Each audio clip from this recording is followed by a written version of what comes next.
விவசாயி ஒருத்தர் தன்னோட விளைநிலத்துக்கான நீர் பாய்ச்சுற வசதி இல்லாதால பக்கத்து வீட்டுக்காரர்கிட்டேருந்து கிணத்தை விலை கொடுத்து வாங்குறாரு. விலை கொடுத்து வாங்கினதுக்கு அப்புறமா தண்ணி எடுக்கலாம் அப்படின்னு முதல் நாள் அங்கே போகும்போது அந்த கிணற்றை விற்றவர் சொல்கிறாரு, இந்த கிணத்துலேருந்து நீங்கள் தண்ணி எடுக்கக்கூடாது, ஏன்னா இந்த கிணற்றை மட்டும்தான் நான் உங்களுக்கு விற்றுருக்கேன், இதில் இருக்க தண்ணியை நான் உங்களுக்கு விற்கலை அப்படின்னு சொல்கிறாரு. இதுக்கப்புறம் விவசாயி தான் ஏமாந்துட்டோம் அப்படிங்கிறது நினச்சி ரொம்பவே வருத்தம் அடைஞ்சு பீர்பால் கிட்ட இந்த வழக்கையும் கொண்டு போகிறாரு. பீர்பால் 2 தரப்பையும் கூப்பிட்டு விசாரிக்கிறாரு.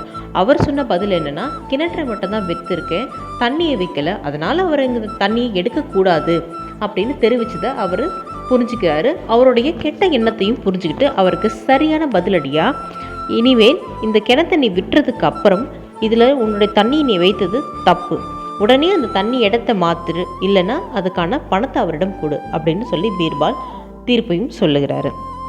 இந்த கதையில் பார்த்தீங்கன்னா நமக்கு எல்லாருக்கும் புரிஞ்சிருக்கும், நம்ம யாரை ஏமாற்றணும்னு நினைக்கிறோமோ நாம் தான் முதல்ல ஏமாந்து போவோம். ஸோ ஏமாற்றம் அப்படிங்கிறது ஒரு பெரிய கலை கிடையாது, அது ரொம்பவே தப்பான செயல். யாரும் யாரையும் ஏமாற்றாதீங்க.